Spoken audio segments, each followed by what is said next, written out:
everyone, welcome to another episode of the Fashion Grunge podcast. I am your host, Lauren. And I'm Mike. What's up, everyone?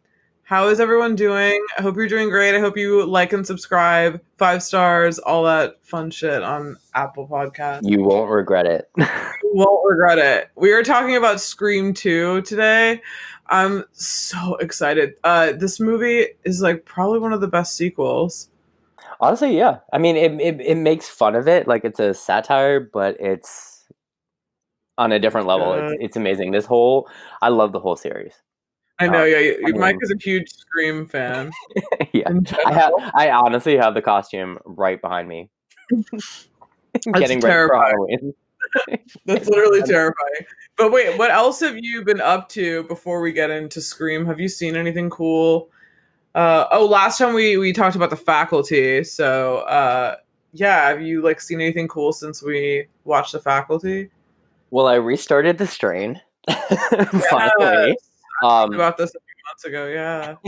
I'm still in season 1, so I haven't reached the season 3. Right, 4 seasons, right? You said? Yeah, there's 4. Yeah. Okay, never mind. So it's gonna be a long process, but I finally restarted it. Oh yeah. Oh no, it's amazing. Yeah. Although because of what we're going through in the world right now, it's really hard to watch at the same time because then your mind starts to wander. And then you can't watch this as you're high. So no. And also the same, it's like the same kind of language that they use, like epidemiologists and viruses and how to get a vaccine, and that's literally what they're trying to do. It's just, you're like, oh god. So then you get to overthinking. You're like, oh shit, why did I start watching this? But at the same time, it's an amazing movie. The visual effects are fantastic. The acting is amazing. It's Guillermo del Toro too, and he's amazing. He's like the monster god of theater. Mm-hmm. And horror, like a weird horror theater. It's not so gory like slasher. It's like this weird, he has really weird films, but they're really cool. Yeah. Oh, very super cool. But other than that, I haven't really watched anything major. I finally finished that series In the Dark I was telling you about. Oh yeah, okay, yeah, you were talking about that one on the last podcast. Yeah, cool. About the blonde girl. Blind cool. Girl. I can hardly talk. But other than that, I mean, still doing the house stuff, getting things slowly back together, back to normal. Nice. What about you? Cool.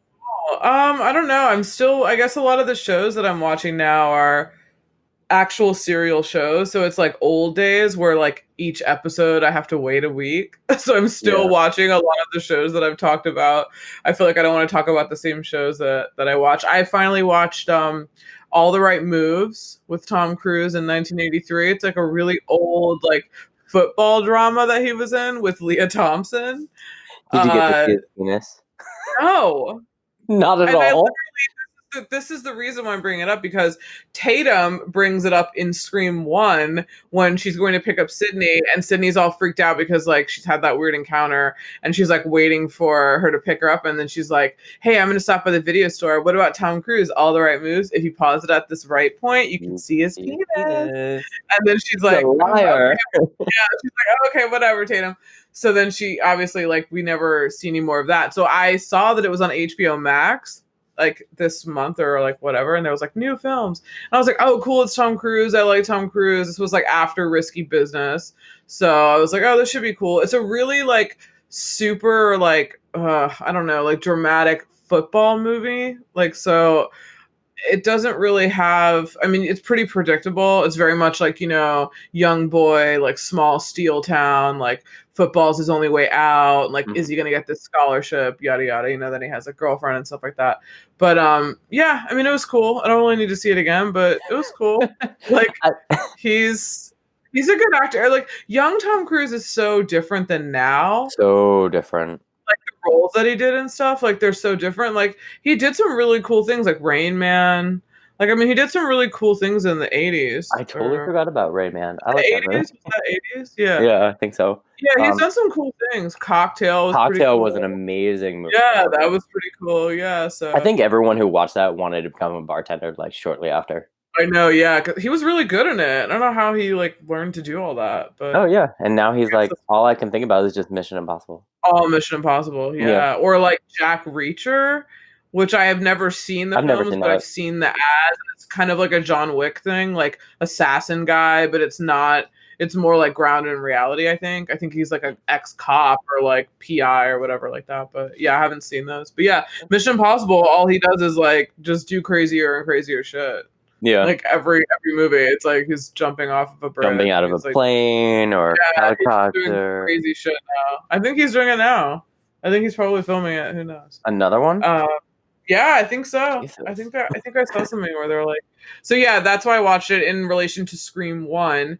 I did not see anything. I was not looking that hard. I was just kind of like, where would there even be a scene to pause like that in this movie? Like So kind there of was doesn't like no exist. nude scenes or half nude scenes or anything. No, I mean, not really.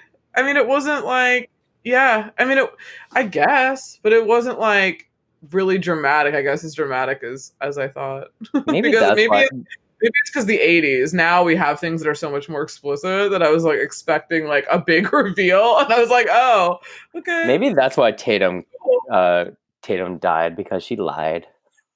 Because she lied. I'm just kidding. Maybe Stu found out.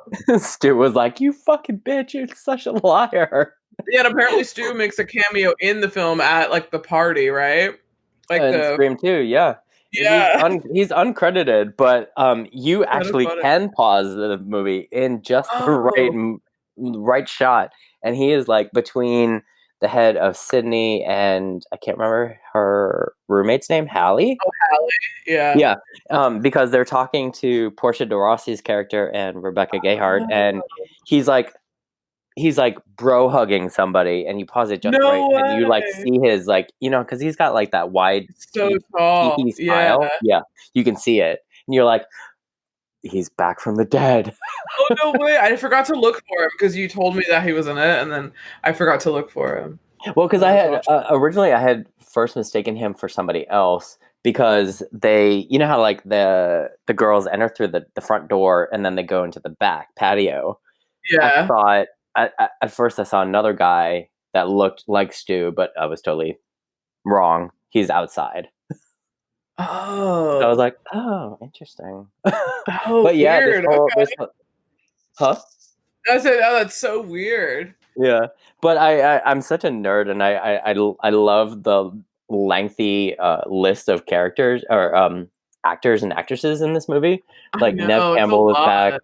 Jada Pinkett Smith, Omar Epps, Heather Graham, Liev Yeah. Schreiber, Sarah Michelle Gellar, Joshua Jackson, Timothy Oliphant, Yeah. Jamie Kennedy, Jerry O'Connell, Courtney Cox, Yeah.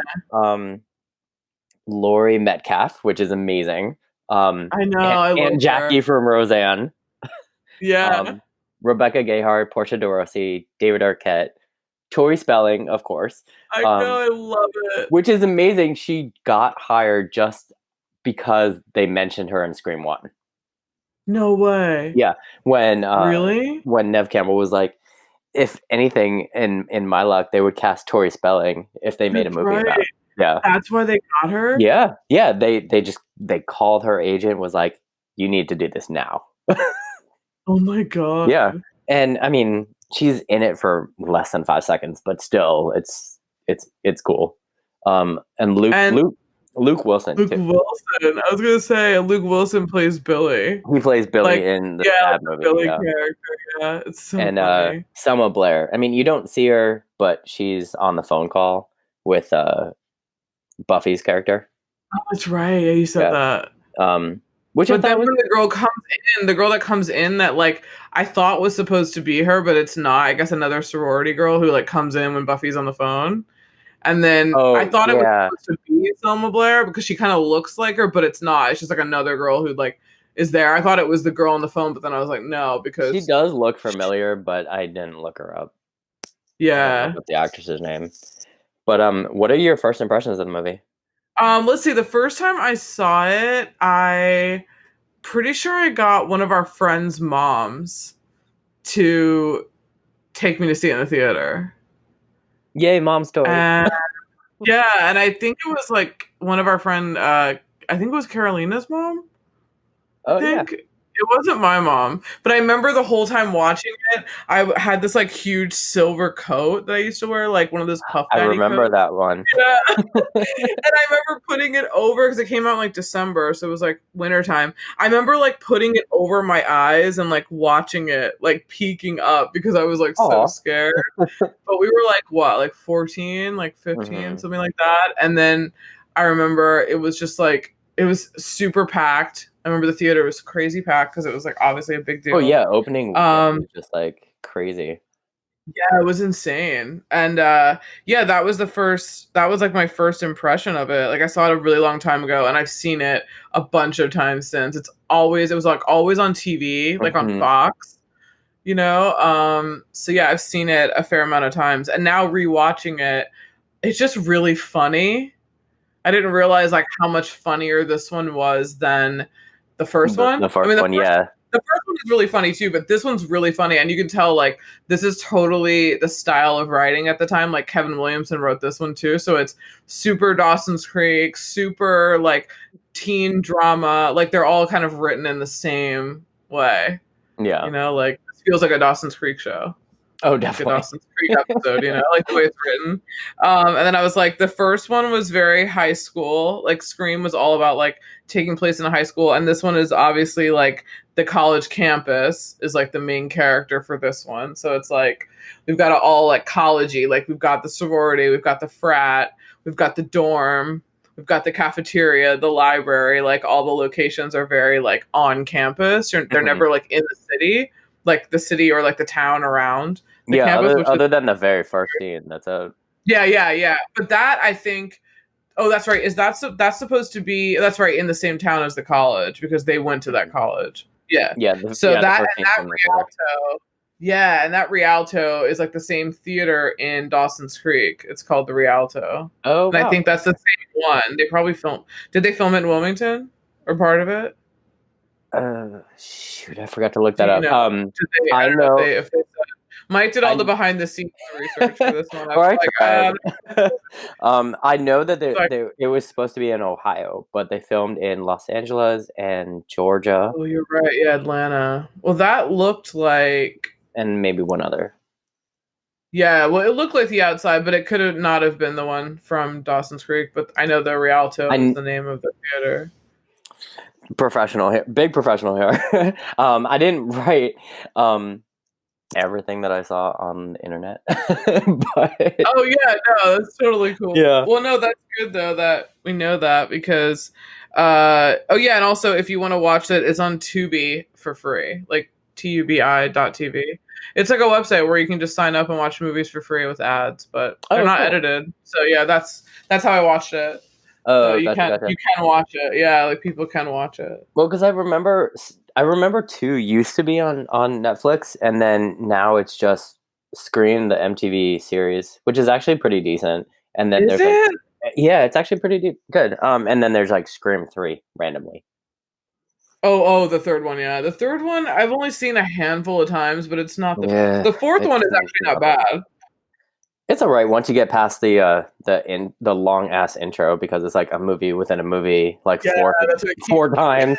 Yeah, it like keeps ending and then restarting and Because ending I and then think they just restarting. asked like a bunch of like up and coming stars at that time. They It's were like just like, super "Hey, meta. let's just do this intro. Like, introduce like the girl from True Blood versus I don't know, I can't remember. Yeah, I There was forgot just all like those a whole people. slew of them. It was really funny. What are your first thoughts? When did you first see this? Oh wow. So I actually saw this with Reed again too. And his Nice. this time with his mom and my mom. Oh, okay. So it Awesome. was a group outing this time. And then, we forced the moms to go in the back and we were in the front row. And you could definitely tell it was my mom screaming in the background because she's got No this way. distinctive like shrill about her. So I would like sink lower and lower into my seat and Reed's like, it's fine, it's cool. No one's gonna know she's with us. Right. But like I kind of, even though it's on the more funnier side, I still came out of the movie like kind of paranoid about like, No way. okay, yeah, well, being the first, seeing the having seen the first one, I'm like, okay, well, a bunch of shit did actually happen. And people are still doing this. So I'm like looking around like, who is in costume or something? Yeah, that's true. Like the way, that's true. There were some like copycat type situations. Oh yeah. I mean, there was people just like dressed as what is he deemed? What is Ghostface? Ghostface, yeah. That were either killing or actually just scaring the shit out of people. God. Between the two movies, like a lot of them were in California. There was, I believe, an incident in Georgetown, shortly Here? after Scream 2 came out. Yeah. Wow. I can't remember if it was an actual killing or somebody like pushed somebody into a car wearing the mask. I What? can't No remember. way. Yeah, but I Shit. know it was in Georgetown though. Um, Wow. but even now I Super can't help feel a little bit of panic, but it's comical at the same time. So it's one of those like pendulum swings of you can't think too much into it, but Yeah, totally. I get the way. nowadays you really don't know because this still is more realistic than say watching Gremlins, Chucky, Oh, uh, totally. the Killer Clown, Pennywise. Yeah. They're gonna But that say like was Attack of the Killer Clowns. I was oh like, my yeah. god, that's on Netflix. I know it is, yeah. Attack of the um, Killer Tomatoes. Or but like any of those But people. that was pretty much my first impression. Cool. Well, I have added to our Fuck Mary Kill that we forgot to do on the faculty episode. This movie, Scream 2, had 4 guys to choose from. So I've added Fuck Mary Affair and Kill. So this is one Yes. person you can have an affair with. So out of Derek, who is Jerry O'Connell, Mickey, who is Timothy Oliphant, Jamie Kennedy, who is Randy, and who was our other one? Was it going to be Dewey? Yeah. Okay. So, Dewey, David Arquette, what are your choices? So I would fuck Mickey, Yeah, he's really crazy. marry Dewey, You'd but marry Dewey? I'd marry Dewey because he could protect me. That's true. But have Yeah. an affair uh, with Jamie, and that would be killing Derek. Yeah. Yeah, because I mean, it's Derek. Yeah, it's true. It is I mean, he Derek. has a hot body, sort of, and a cute little Guess like face, but yeah. does he? I mean, I don't know. But he's I guess I'm annoying. thinking of him now. He's like really annoying now. Yeah. I'm trying to think of no. Okay, I would. Did you say? Oh yeah, I totally would fuck Mickey too. I mean, he's really crazy, Yeah. but that's okay. But he's I don't so know what hot if when he he takes off kills the mask you. at the end. Huh? Yeah, he is. Yeah, he definitely has those weird, like, super psycho killer eyes. That I was like, why is this attractive right now? I don't understand. Um, yeah, definitely. As long as I could like validate that he wouldn't like kill me or something like that. How Like, do 'cause you I don't know. validate that? Well, I don't know. I don't want to die like by having sex with him. He's weird. Who knows what the fuck he's into? But assuming that he wouldn't kill you, Yeah. yeah, okay. I definitely would. I think definitely kill Derek. Yeah. And I would marry Randy. I love Randy. I've always loved Randy, like since the Yeah. beginning. And I would totally have an affair with Dewey. Dewey would be a good one to have an affair with. It'd be cool to have an affair with Mickey if I like could carry it on, but like he wouldn't be crazy killing people. 'Cause I feel like it'd be okay to have an affair with him. I never would want to marry him, and I kind of would just, yeah. I Would don't that know. make or I break would, the affair? If yeah. if you found out that he was killing I found people out on that the he was side? still like, yeah, he was still killing people. Yeah, that might break the affair. And if he went to jail, I mean, that would ruin it. You Well, yeah, know. true. So yeah, I guess yeah, those are my choices. I would just switch my Dewey and Randy. I would marry Randy, and I would have Yeah. an affair with. Yeah, Brandy's so much hotter in the sequel. he was good in the first one. I liked him in the Yeah. first. Not as pimply though. And I like the Yeah, little like chin. Not he didn't have a chin strap. He just had a goatee, right? that's true. And We did have that hot Johnny Depp facsimile in the first one, so yeah, we couldn't really get past Billy because he was just so hot and crazy, yeah, like at the same time, which is really funny. Oh yeah, and for the faculty, I didn't have one, but we can just do fuck Mary Kill for that one because we had Usher as the last minute, but he wasn't really in the movie that much. But for the faculty, if you had Josh Hartnett, Elijah Wood, and Sean Hattasey. yeah. I Who would had you fuck Mary fuck Kill Zeke. for that? Yeah, Well, Zeke was Josh Hartnett. Josh Hartnett was Mary. Who did I say? I don't know. Who do you I want can't remember. But I would have an affair with T1000. to You went off script. I You're gonna did have an again. I've done that before. Okay, so you're gonna have an affair with that's right, the With the coach. coach.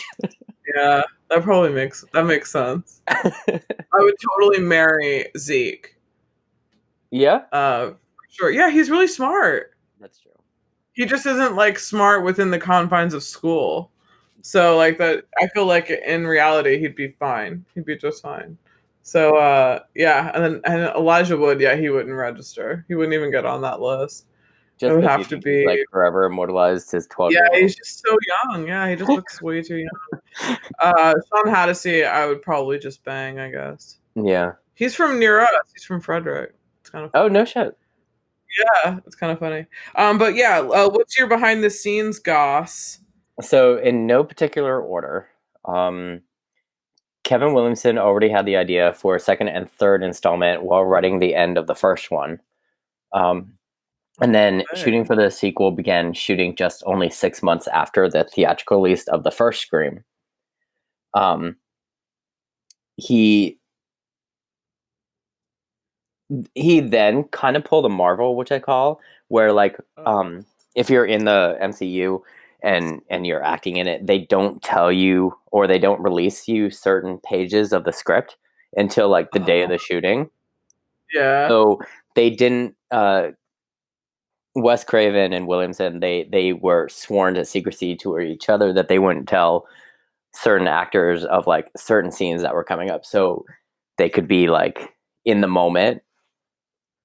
Okay, Either that makes sense when doing a horror film too. Oh yeah, totally. So even although, however, saying that somebody on set or that I read somebody on set leaked some of the script that revealed the killers. So people kind of already knew what was going on. So people didn't know who the killer was, like as so are they filming this chronologically? Probably, right? Yeah, I think so. Yeah. Um, but what did I write? That's Sorry. pretty cool. Yeah. That's pretty cool that they like don't know, like that the actors like could think it's really Derek because they paint it pretty hard that it is Derek, you know? Oh yeah, totally. I mean, he's got like the sketchiness. He's got the eyes Mm. kind of wandering. He's got like that whole like be sympathetic to my feelings and nobody else is. He's Like a frat guy. he's the frat guy. Yeah.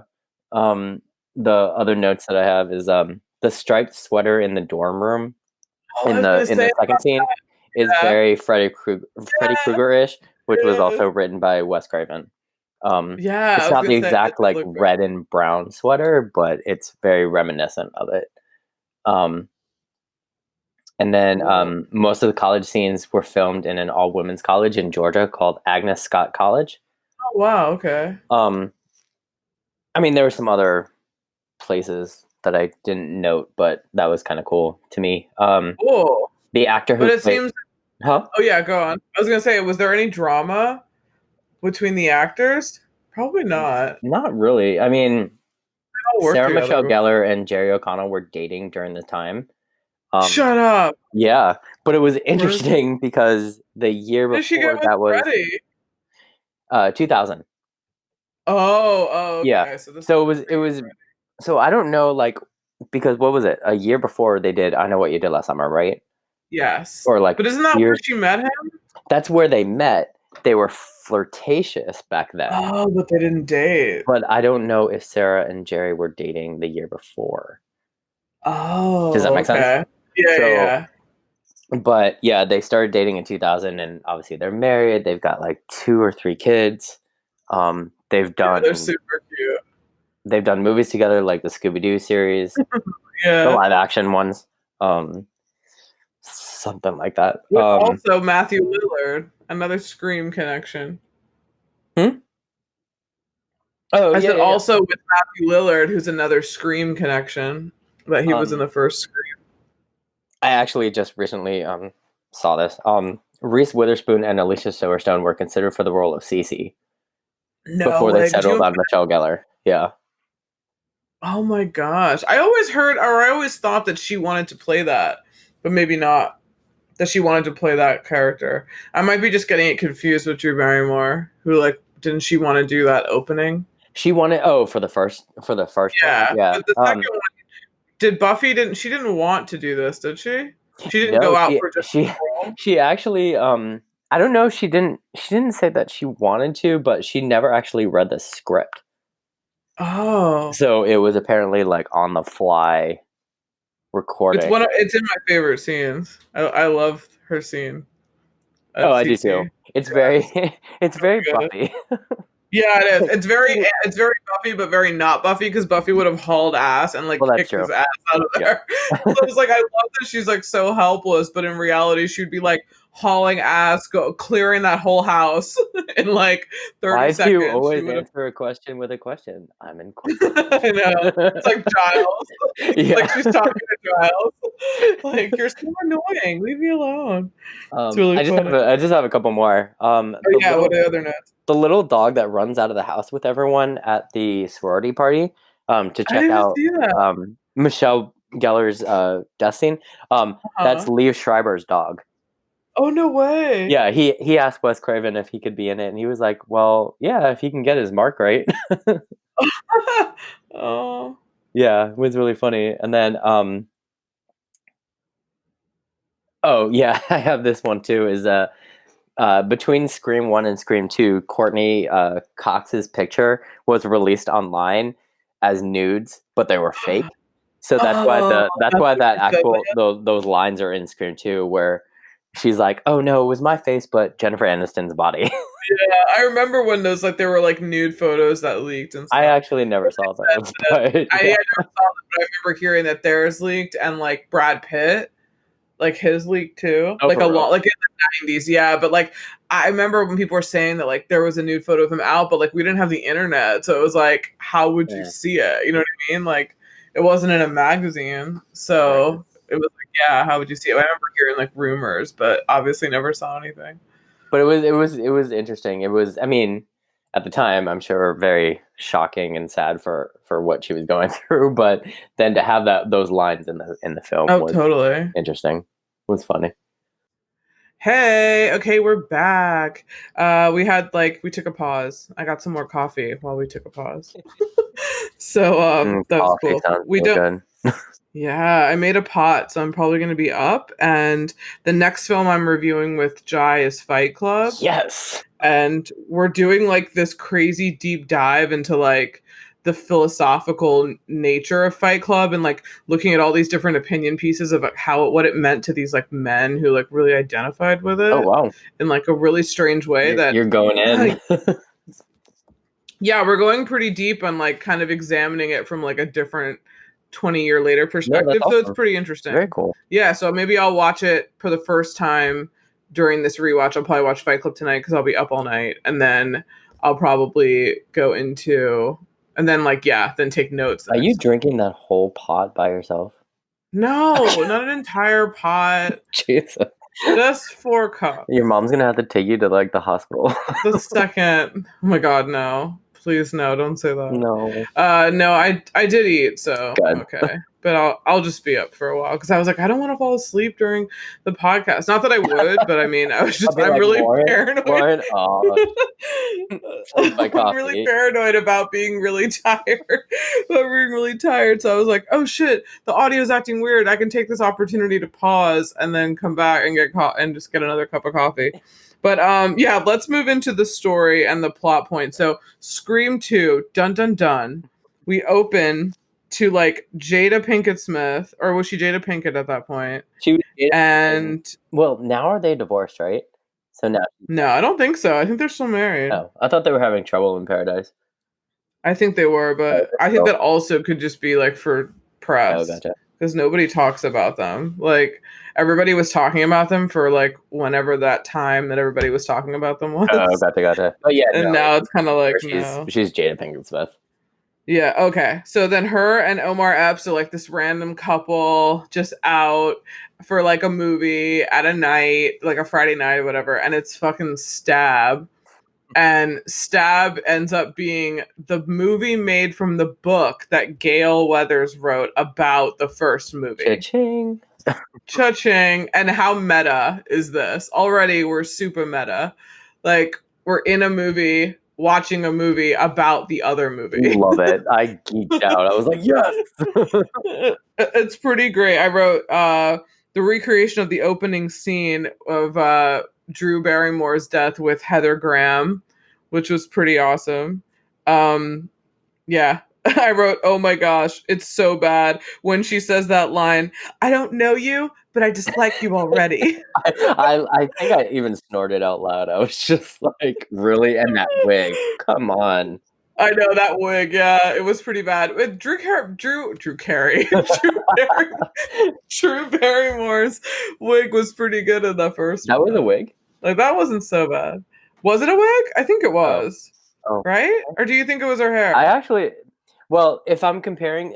If you're comparing the two, it looks more realistic on her. That it looks like real hair. Drew Barrymore. It does, yeah. Mm-hmm, it does. The other one looked pretty, like, Party City shaky. Yeah, really. This is the second one. And then... Omar in the bathroom, when Omar Epps like goes into the bathroom because they're like fighting or doing whatever, it is pretty funny when they're sitting in the movie theater and then she's like, give me some money to get some popcorn. And he's like, don't you have money? She's like, I didn't ask for my money. I asked for your money. I asked for your money. I was like, that's Jada. Yeah. And then, yeah, he goes into the bathroom and then she like goes and sits down. He goes into the bathroom. And then of course, like what was happening? Like something was happening in the bathroom stall.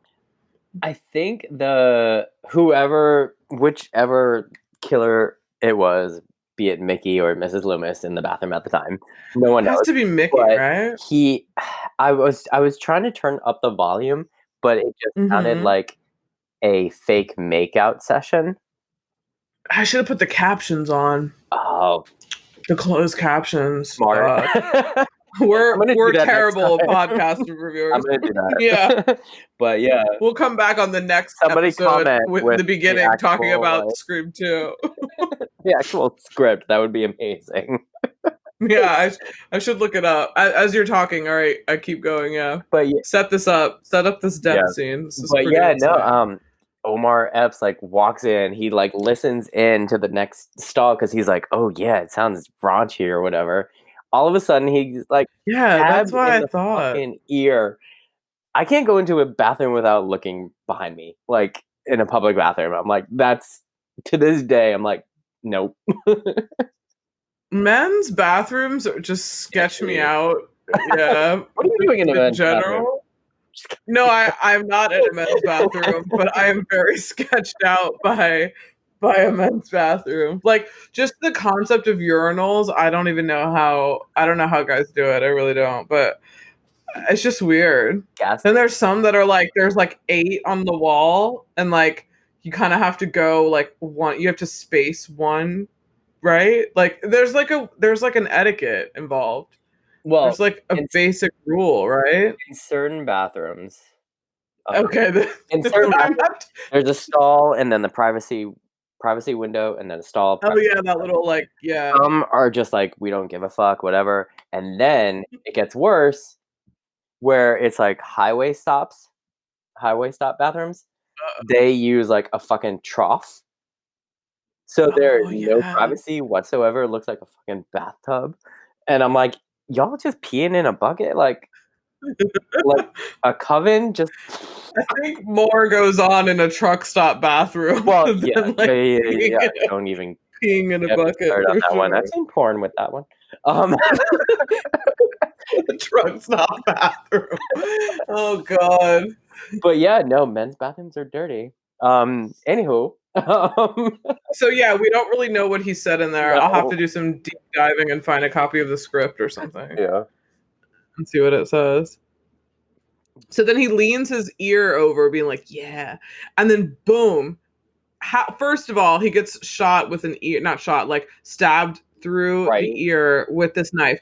I have so many questions, and this could not happen This because really those couldn't happen. stalls are like fiberglass. They're like inches and inches thick of fiberglass. You really You have to be cannot like the Hulk puncture. to, yeah. Yeah, you can't puncture a knife through it, like, No, period. no, Like, it would get stuck in, like, maybe a half an inch in. It wouldn't even make it, like, through it. no, So that has to be, like, foam core. yeah, And also, how does he know where his ear is?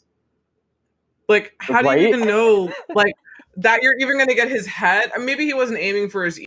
We later find out his name is Phil Stevens, but Omar Epps, for lack of better. He gets killed in the bathroom and like crazily he finds his ear and like ends up stabbing him. So then Jada is still out in the theater and everyone, this is what makes it so crazy because everyone in the theater is like dressed up like Oh in yeah, the I mean, ghost outfit with the knives and stuff. the glow in the dark knives are out. The costumes are out. The costumes were supplied by the production company. Yeah, like the So they gave them to the movie. theater for free. Um, it's opening weekend, so it's like completely nuts. It's like a concert. Mhm. It's And so packed. And it's then so bad. Jada's just like, oh, and he comes back, like, you know, his outfit and everything, and he has the mask, like, because they all got them, and he scared him with it earlier. So he, like, comes and sits down, and she's like, what the fuck? Like, da-da-da. And she's like Like, talking to him, give and it he's not up. talking back. Yeah. And then she just like sees all this blood, and then you find out like that's the fucking guy, and then he just stabs her.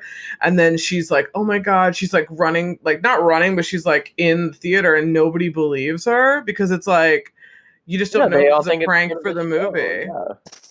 Yeah, and then she like gets on top of the stage, and then all of a sudden everyone's like, "Oh shit!" And they all just like slowly take their masks off, and I'm like, "So no one's calling an ambulance, I guess."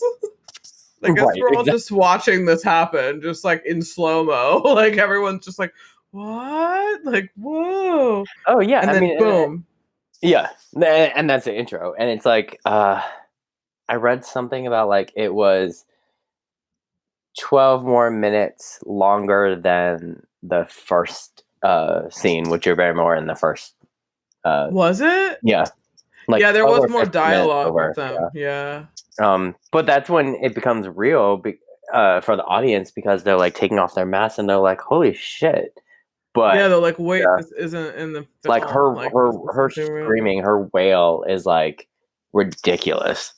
Yeah, it is. It's like so like in pain. I'm like, oh god, this is terrible. And then of course it's like, boom, title sequence, Scream 2. And you're like, fuck yeah. Yeah, Here we go. and then it's Here we the next fucking go. day in what is it? The dorm that Sydney is residing in. Mm-hmm. And then she sees on the news. First, we see like Sydney's in school. We like pan into her dorm room, and she has like a totally normal, whatever dorm room. And then like her phone rings, and this guy's like, "What's your favorite scary movie?" And she's like, you're like, oh God, it's fucking Right. happening again. And then she does the most 90s thing ever. She grabs her caller Caller ID ID. and it's not even on her phone, it's attached to the phone via phone cord. I had one of those.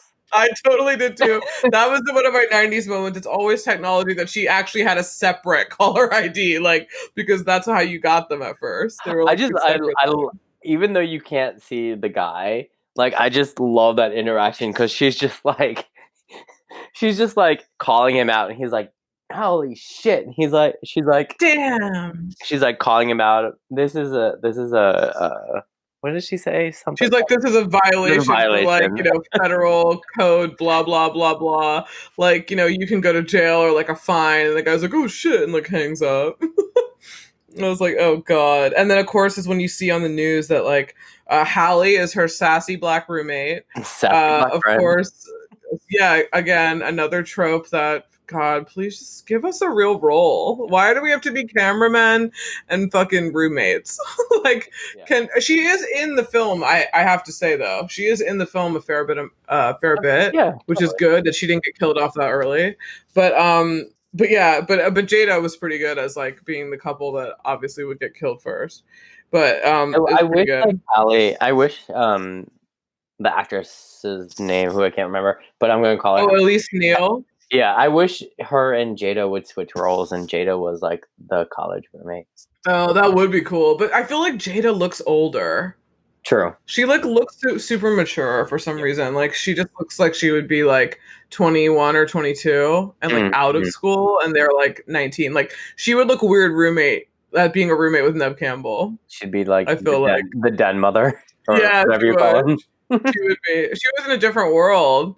She was in the college in that show, but she was Jada young. was in a different world. Yeah, Jada was in a different world. I didn't Yeah. know that. Yeah, she was in different world. I forgot what season. I don't think it's an early season. I think it's the ones not with Lisa Bonet, like because Lisa Bonet left So, like the later. after. Yeah, it's like the later ones. Like I never 3 or finished that. 4. I've only seen like the Oh, first. it's good. Thing. It's really good. Yeah, it's really, really good. So then we see that like Sydney is looking at on her like TV, another like college 90s thing, that little TV you have, and like Cotton's on the news, Cotton Weary, aka Liev Schreiber, who was framed for the murder in the last film, Murder of Her Mom. Do you know the interviewer was Kevin Williamson? Oh, no way. Yeah. Oh, cool. Or not That's Kevin pretty Williamson. cool. I'm sorry, Wes Craven. Oh, Wes Craven? Yeah, No that way, was that's him. cool. Yeah.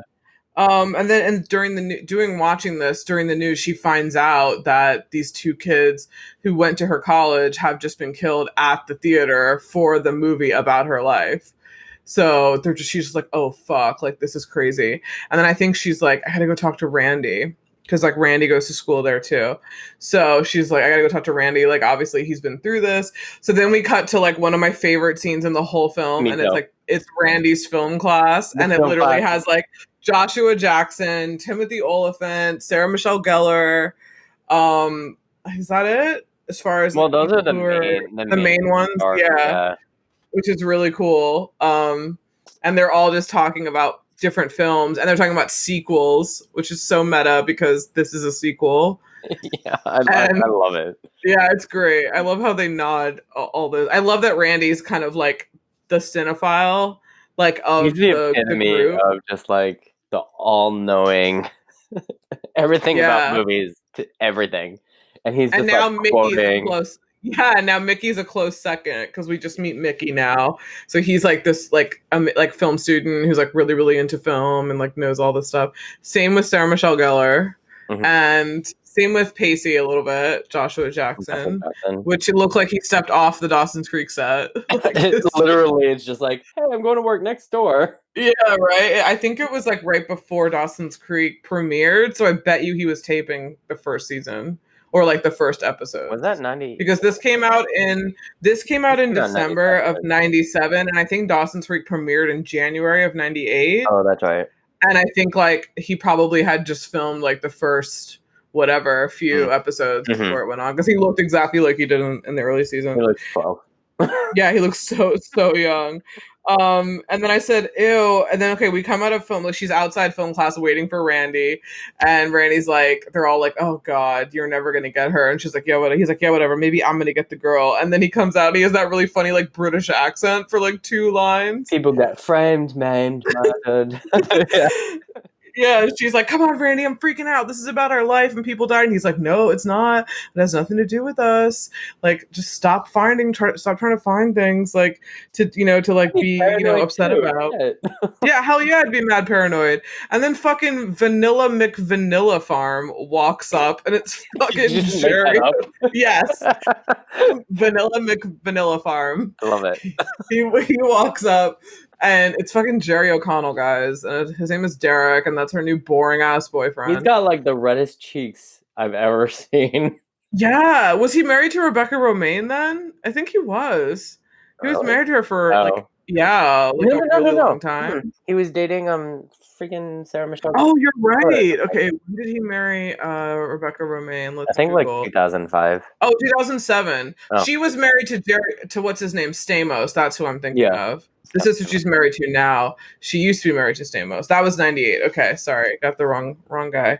But yeah, so now I wrote, why is Jerry O'Connell her boyfriend? But I guess she's playing it safe. Yeah. Maybe? Yeah. I mean, Because Billy was pretty fucking nuts. Hot, but nuts. So she went the opposite way. She went frat boy, dumb, boring. maybe she Okay. went to like one of those bars where they do the whole like 5-minute dating thing where she's like, okay, my Speed first dating. question is, do you have serial killer tendencies? Okay, And he's yes, pre-med. next. What? Pre-med Yeah. is kind of suspect too, which I think Randy brings up later. He's like, how does he just get stabbed and like never doesn't hit any arteries, like because he's a med student? Right. And then I said, oh, we first meet Gail again. Gail is back, aka Courtney Cox.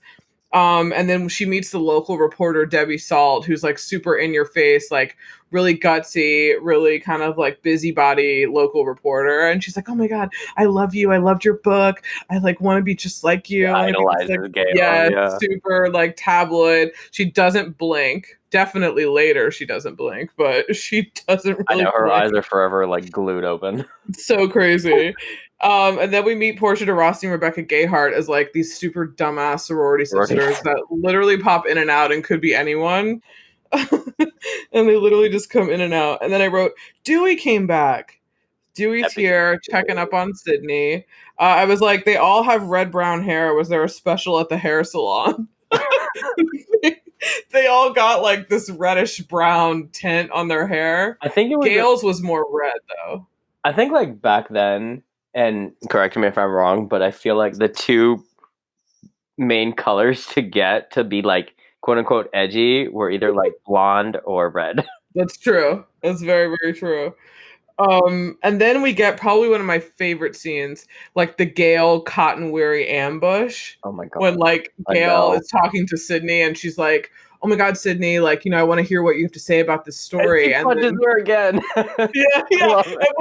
But before that, she like moves out of the way and Cotton just like pops up, like the way they film him, kind of like popping up, like, hey. And I was like, he's fucking massive. How did she not see him standing back there? Yeah, he like, looked like he had to like kneel down or yeah, it looked like he came up from the ground. Yeah. It's like, what is this?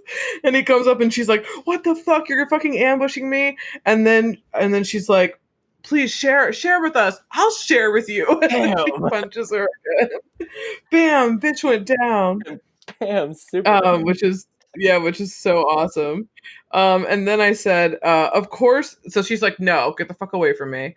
Then you see her like fucking Hallie, her roommate, is like, come on, we gotta go to the sorority party. It's gonna be super fun. She wants to pledge. Sydney doesn't, but they want Sydney for some reason. It's probably just because they're racist, but who the fuck knows? But or I feel like they're she's a pseudo celebrity and they're like, oh, is she though? Give us points. She's not though. Well, not like, a celebrity in a celebrity term, but like because like everyone's talking about her. Do you think they wanted her before this? Huh? Do you think they wanted her before this murder happened? Probably not. Because she would be like every other girl. That's true. It seemed kind of weird that they were always brushing off her roommate, and I was like, but I'm sure it could have been anyone. It's probably not because she was racist, but it just looked really weird. I was like, okay, this girl wants to be in there. Fucking let her in there. She's gonna give you your fucking stupid ass dues money, which is what you guys want anyway, to like have this big house and do all this crazy shit. But yeah, so I said, of course they're in a sorority party. So they're going and hanging out and doing all this weird shit. And then we flash to Cece, aka Sarah Michelle Gellar, another one of my favorite, aka Buffy forever. And another one of my favorite scenes where she's on the phone and you said she's talking to Selma Blair. Yeah. She's pretty awesome, but that's what Wikipedia, dear old Wikipedia says. And then a few years later, they'll make out in Cruel Intentions. This is all very super connected. Oh, very. The 90s like teen world of like, or 90s early 20s. And it's funny because they're talking about an episode of Party of Five. Yeah. Stars Nev Campbell. Yep, Nev Campbell, and also Jennifer Love Hewitt, who Sarah Michelle Gellar was in I Know What You Did I know Last you did it a year before. Yeah, like it's so crazy. I love it. crazy. Um, yeah, I was gonna be like also starring Gretchen Wieners, Oh which yeah, has nothing to do with Mean Girls, because we're not talking about Mean Girls like at all, but we should be because that movie's fucking awesome. imagine But Gretchen Wieners in Scream. That would be amazing, dude, yeah, that would have been really good if she was in the fourth one. right? Emma Roberts was pretty good though, because she definitely plays crazy really well. Oh, definitely. So I think, yeah, well, and we forgot to mention that Scream 5 is officially like given the green light now. Yeah, it's supposed to So start filming soon and be released my birthday month of 2022. yay! So I hope this one's good. Nev Campbell's back, Courtney Cox, David Arquette. Are those the only mainstays? Those are the main ones, and then there's like if anyone out there has watched 13 Reasons Why, the main guy, Yeah, I can't remember his name at the guy. moment, but he's casted in it. The the girl who plays the younger sister in You, the Netflix TV series, season Okay. 2. She's in there. If anyone has watched the Nightmare on Elm Street reboot, one of the guys from there is in there. Oh wow. Okay. Some other people, yeah. But So yeah, we don't know what the story is yet, but no, they probably won't let us know because they want to keep it like super quiet. But it should be cool. it should be. Should be cool. I'm actually really excited. Yeah, I'm stoked. It's been a while. When was that other one I saw in the theater? That was like a long time ago. I think I was the Not only like one 10 in years the ago. theater at that time. What? I was the only one in the theater at the time. No Yeah, way. I think because Okay, it was I'm in the totally middle of the afternoon. Yeah. Scream 4 was 2011. I was gonna say it was a really long time ago. hmm So yeah, no way. No way. Okay, so Cece's on the phone, Selma Blair's on the phone talking to her, then they hang up, and then I wrote, she's Buffy. She And totally, literally is. She's even dressed she like literally Buffy, is Buffy, even though yeah. She is. She yeah, like stepped off of she's season got her 1. hair coiffed at like the Buffy-esque hairdo. Yeah, Mhm. It's so cool. And she thinks it's like this guy Ted at first, who's which like this is guy she her thinks is boyfriend loaded. or something. Yeah, I think so. Because she's like, all right, Ted, you're loaded. What's up? And it's Ghostface doing the typical, like, what's your scary movie, my favorite scary movie? I'm in the fucking house, blah, blah, blah. Mhm. The scariest bit, which was on par to when he said to Drew Barrymore, like, I want to know who I'm looking at. That was like, whew. What was creepy too was when Cece's like walking around the house and she's like really creeped out on the phone with him and she's like, what the fuck, this isn't funny anymore, and she hears something and it's like one of the other sisters is home and she's like, oh hey guys, she's like, oh my god, I thought you were someone. She's like, whatever. So then she hangs up the phone and then it rings back and then the guy's like, oh yeah, I'm Ted, and she gives the phone and then she goes, oh yeah, don't forget to set the alarm, and Oh my Cece's God, like, yeah, I know. And then when she's on the phone, she like goes back to the phone and he's like, you'll never find me. Don't forget to set the alarm. And I was like, oh my God. And like, I think at that point I was really scared because I was like, he repeated back what she just heard, which means he's fucking there. Yeah. Although, couldn't he have maybe heard it through the open phone? That too, but I don't know if the phone was actually open. but more realistically, yeah, he's in the house. Yeah, more realistically, he's in the house. So I was like, oh my God. So then obviously like he's in the house, a big tussle ensues and she goes all the way up to the fucking third floor like a dumbass. I'm like, you just locked the door in front of you, open the door and run out. Like, why are Like you they like Neville alluded to in the first one. Yeah, exactly what happened. As my girl goes, runs up the stairs. Yeah, like exactly. And also akin to like when you were saying when Jada in the beginning is like, bitch, hang up and star 69 his ass. That's another 90s moment, star 69.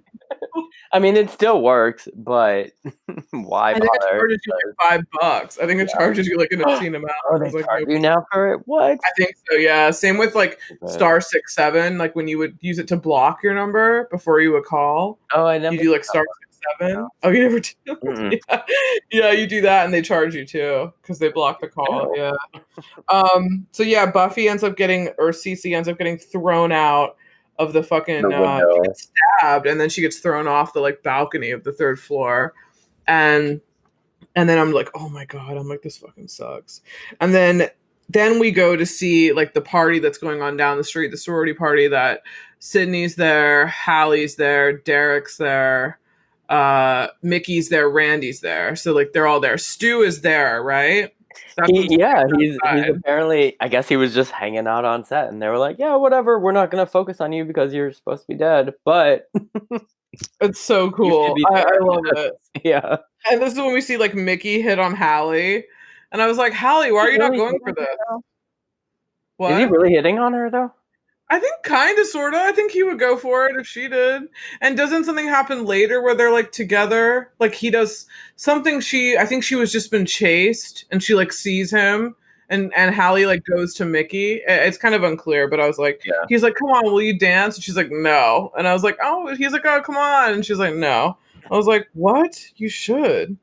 And then I was like, then Randy's at the party, and like Randy and Mickey have this kind of like back and forth. They're still Like talking about they're still talking about oh yeah, about the movies, yeah, the movie sequels. their class, yeah. And he's like, Star Wars, Return of the, like whatever. I don't know what the fucking everyone's Return of the Jedi, I think it was. Yeah, and he's like, part of a trilogy, not considered a sequel. Right. Like, so he's like still trying to like get him with the rules. And then they hear about like they hear all the cop cars and everything, and everyone's like running to Cece to see like to that house down the street, the sorority house. And then like Sydney's in the house and she's like getting her shit and she's getting ready to go, and Derek's outside, and then the phone rings, and of course it's fucking you know who. You answer the phone at somebody else's place. Like it's not even at a sorority that you don't live in or even know anyone. Don't answer the phone, bitch. Yeah, why are you not? Why are you into? You could have avoided this whole thing. She could have just literally walked straight out to Derek. And this whole entire scene would not have happened. But this was really funny in Scary Movie when they reenacted this one. When he was like, do you know where I am? And then she's like, you're behind the couch. Can you see me? I can see your feet. Yeah. It was like, I think it was like around that, like it kind of felt like that scene. And then of course, like she's screaming, chasing, running around. Derek runs in, and Derek's like around the side of the house, and he's like, oh my God, he's inside. Okay, I'm gonna go inside. And then you don't even see what happens. You just hear all this crashing around, and then I think Dewey comes in. Yeah, he like miraculously like appears. Yeah, shows up, and I was like, okay, did Dewey do it this time? Like at this point, we don't know who did it, so we're like, what? Maybe it's totally Derek. We're totally thinking it's the boyfriend again. Like it has to be. And then he comes. I think like Dewey like busts in the door, and Derek's just sitting there with like a gash on his arm, and he's like, he got me, and he ran away. I was like, you fucking vanilla bitch. I hate you. I was like, you're just sitting on the floor, and he's like, he got me. He got me. And then like I think Dewey like wraps up his shirt, and he's like, put pressure on it. It'll be fine. And I was like, oh God. These two are such idiots. So then Hallie and Mickey are like at the hospital because they're all like shaken up because Derek's been stabbed. And then of course, and I said, Mickey is at the hospital. I was like, why would he go? I wrote, why would he go there? Is it to be with Hallie? Because I don't know why Mickey would go. Because he doesn't care about Derek. But they have a weird friend dynamic. I don't think it's quite a friend dynamic. And then, of course, the cops are asking Derek all sorts of questions. It's kind of suspect that he was there. Like why did he go into this like house unarmed? So they naturally just think he's got something to do with it. And so do we. And then it's when you get like, which is probably one of my other favorite scenes, is when like Gail and the chief of police and Dewey are like writing all the names on the board. And they're like, these are the victims. And then they place together that they're the names of the victims from the first one. I forget if I told you earlier. Chief Hartley is his name, and he's actually David Arquette's father. Mm. Yeah. And the sad thing is that he died in 2001. Oh no. Yeah. But anyway, yeah, I forgot to say that, I think, behind the scenes. But go ahead. Oh, I like that. Well, I like that scene a lot. So now they have like the same names, which means this is definitely someone who goes to the school, because how else would they know the names of like Jada and Omar Epps? Right. Like, they have to have known who they were and like known what their names were. And then Sydney is like tells Derek now, like, you've got to stay away from her. or stay away from me. Like she's like, everyone, he's after me. I'm gonna die, so you like can't be around me. He's gonna kill you. And he's like, I don't care. And that's when he's in the cafeteria and he pulls that Top Gun shit. I fucking love it. It's one of my favorite love. And it's I wrote, dorky. wow, It's dorky. Life before cell phones. Yeah, right. And then he gives her his Greek letters, which is whatever, supposedly a really big deal. And the frat gets mad, blah blah blah. I didn't go to a famous Harvard on the Pike. I went to school with frats, but I don't remember like the whole letter thing. Like I don't know if that's a big deal. If you were in one or are in one, then let us know, but I don't know if it's a big deal. And then we amazingly see Tori Spelling on TV when Randy and Dewey are like in the cafeteria or somewhere. And I wrote, of course, Tori Spelling is playing Sydney. Ha, Luke Wilson is Billy. And they show like a scene from the film and it's literally verbatim like from the other scene. Pretty much, yeah. Yeah, it's pretty cool. It's from the other one. And then this is another one of my favorite scenes is Randy and Dewey discussing sequels. Mm-hmm. And like doing a suspect rundown of like, okay, well, it could be Mickey, the freaky Tarantino film student. I like that line too. It could be, they're like, maybe it's their roommate. And they're like, no. And he's like, no, what about it? It'd be perfect. Candyman's daughter. She's bad for your teeth. Yeah. And then he's like, it's so funny. And he says like, there's no, and like the camera guy's ready to bounce now. So we've discussed like who we think is the suspect, but we still have no idea. And Gail's cameraman is like, fuck this. I heard your other cameraman died. I'm reading the books. I'm ready to bounce. Like he's out. And then I wrote, why do we care about Sydney's drama class? But I guess that has to do with like how the whole thing plays out in the end and that she's a drama student and she's a survivor. Yeah. I wrote, it's kind of funny that her teacher says, there's no understudy for this role. I'm desperate. Yeah. And the actor is famous too. He's been in so many things. He's a legend. Yeah, he is. Let's look him up. He is it Gus Gold? Is that a real person? What's his name? Yeah. Is that the actor's name? David Warner. Yeah. Yeah, David Warner. He's been acting for like ever. Yeah. He's English, I think. Yeah. Yeah, he's in some Star Trek films and The Omen. That's right. Yeah. Yeah, stuff like that. So yeah, then it's so funny that he's like, I need you, I'm desperate. And of course, this is when during rehearsal, fucking Ghostface shows up, which I guess is so weird that nobody notices this. I'm sorry, but that bothered the shit out of me. Out of like all the other scenes that have a little bit of like weirdness here and there, this one bothered me the most because yes, okay, the backup, I don't know what you call them, but they're in robes and they're in like Greek masks. Clearly, the ghost face is not a Greek mask. It's like different from the rest. And he's wielding his like famous knife. Like, do you not see that as the director of this play? Because he's in the audience with like 4 or 5 other students that are watching this thing. Do you not see this? Like, how is this feasible? I don't. Like, I don't understand. That bothers me. I also like the motions that he uses. It's like very dramatic. Yeah. like when you see him in this weird, like he has the like Ghostface has the outfit on and he has like this brown like burlap like around him like to kind of like disguise him. Oh, yeah. But his moves are really funny. They're like, they're like all like they're like, surprise, dramatic. I'm here. Yeah.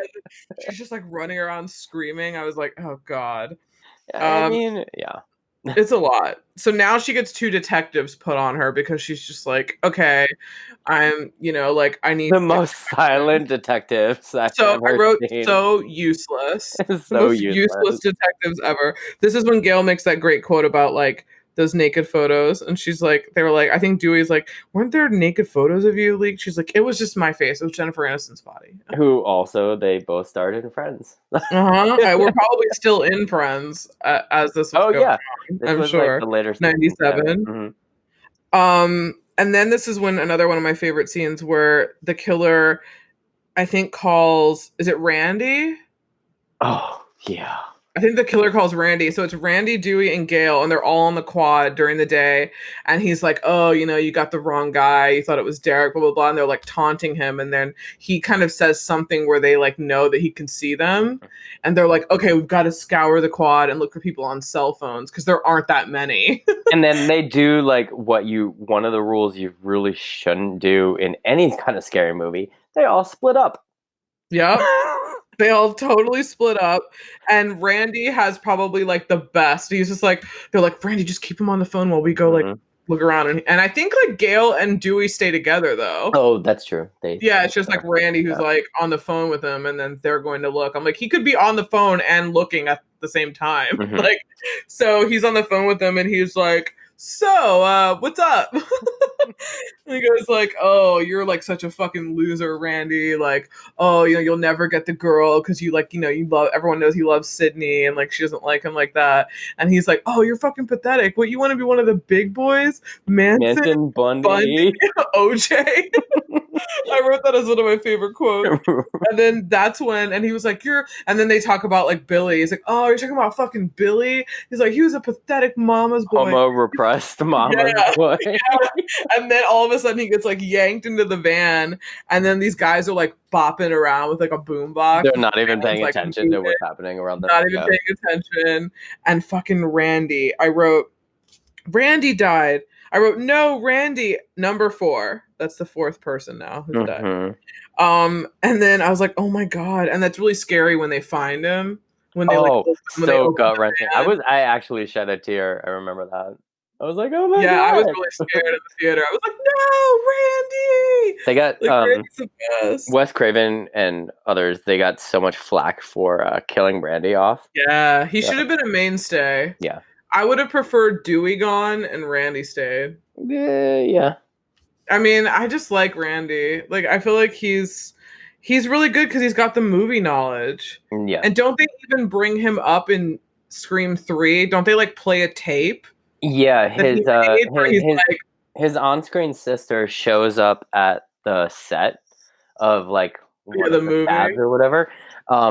And she's like, "Hey, Sydney, I have to play this tape." And it's kind of like what people used to do. Like, "Hey, if you see this tape, you know I'm dead," kind of thing. Like a disturbing behavior? Yes. Exactly. So he's like, "This is how to survive a trilogy." And you're like, oh, his rules again. Yeah, that's right. Yeah, his rules. So he would have been such a great character to have throughout all the films, but I understand like someone big has to die, but it would have been good. And then I wrote, okay, they're in the library. And she gets like an instant message and she's like, "What's this? What's going on? My computer froze." And the guy next to her is like, "No, you just have an instant message." And she's like, "But I'm not online." And he's like, "They're all connected. The computers are all connected. It's someone in the library." And it's like an IM that says like, "You're going to die tonight." But it's not a regular IM. It's from like a computer from like 1987. It's like super old. It doesn't even that was have, in one of my 90s moments. Yeah. Oh yeah, right. It doesn't even have like a color screen. But it is upgraded from the 911 that it had a color screen in the first one. Well, color as in like RGB. Oh, yeah. Like only like red, green, and blue. Oh, yeah. Totally. But it is an upgrade from her last computer where she was trying to dial 911. Where it was only green and black. Yeah, it was like speak deaf type. Yeah. And I was like, why does she have this? But yeah, so it is an upgrade from that, but she is there, and then they're like, "You're gonna die tonight," and they said the police can't save you, and then she like the way she backs off from the computer, like the chair falls, and it's so dramatic. I was like, "Bitch, it's a computer!" And then the cops like run up. They're like, "Oh my God! All right, Sydney, the security detail, yeah, yeah, we're gonna put you over here in this little side corner by a stairway, and then by herself, yeah, and then leave you." Like, what? It could have totally been right there. And then, like, guess who's there? Fucking Cotton. Why is he being unattended? Why is he just lurking around? That was my other second. Like, I have so many questions about Cotton. I wrote, Cotton is fame obsessed and wearing the same shoes as Ghostface? Question mark. They make pay attention to the shoe. Yeah, they make sure to like zoom in on his feet when he's walking down. When he's like kind of walking in front of the stair and she's going down, like he's kind of like walking like in front like to her, but she's like backing away. Yeah, he's super fame obsessed. He's trying to get her to do this Diane Sawyer interview because she wrongfully accused him. I also have here Sydney is cracked and spiraling for a good reason. Although Cotton is misunderstood and you fucking framed him, bitch. Yeah. He was in jail for an entire year because you thought you saw him leave. And I guess your mom's just around with everybody because I want a Lifetime movie on He's Maureen. no Sharon Stone. No, that's right. That was a quote from the first one, That was y'all. the quote from the first one. Yeah, that's right. Your mother was no Sharon Stone. Oh God, poor Stu. Yeah, I wrote he's innocent. What are your thoughts on Cotton? I think he's a little misunderstood. Cotton, he's misunderstood. He looks like a bobblehead because Liev Schreiber's head is bigger than his body, I think. I like I said, I just don't understand. Okay, yes, he was wrongfully accused and let set free, but why? Still, he's lurking. Like, I mean, he is looking at a college campus. Yeah, college campus. It's weird. So yeah, now the shit's like popping off. Like Randy's died now. Like people are dying. It's kind of crazy. And there's like a campus curfew. They're gonna move Sydney to like another location. I wrote, okay, the cameraman has now quit. He's like, fuck this. Shit's going on. I said, okay, but why wouldn't they just shut down the college or have Sydney take a leave of absence? Right. Like if this person is after Sydney, then like why wouldn't they just like have her take a leave of absence or she would just transfer somewhere? And I wrote, people are trying to kill her. You're doing nothing for her. And then, of course, the cameraman's like, fuck it, I quit. Here are all the tapes of the crowds. I'm out. So Dewey and Gail are like, tape of the crowd? He's probably on there. So they're going to run to the archive and like find out. I like this scene a lot. Yeah, it was pretty cool. And then it's like you see the B-roll of like all of them. Like all of like most of the murders. From the start, yeah.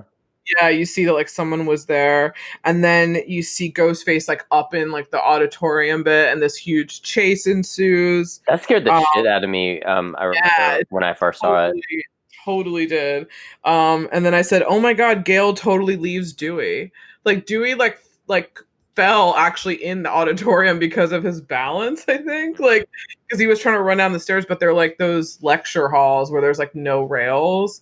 So you just have to like run down, but he like totally fell. She runs. And I wrote, then there's like that whole crazy tension scene where she's in that like newsroom, like God, yeah, and he's like stalking her, yeah, and he's like stalking her on the other side, and then they like try. She finally gets him, and then Dewey's there, and then it's soundproof, and she doesn't hear him, and then it's too late, and she hears like I think he hits the microphone really late, and he gets stabbed. Yeah, and he gets stabbed right in front of her, like right in front of the glass. That was a pretty good scene for like a horror film, I thought.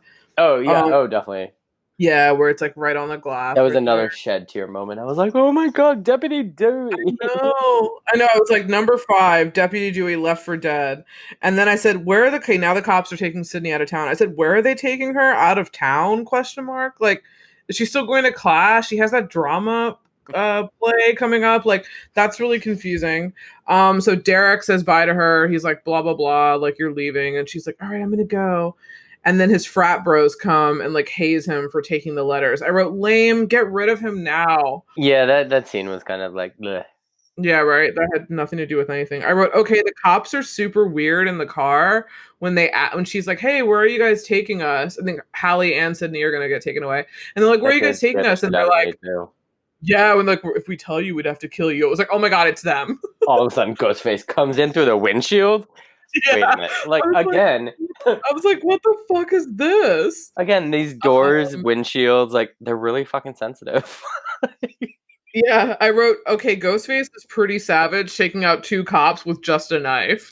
And like, he drives. I love it. Yeah, and he totally drives and is all crazy.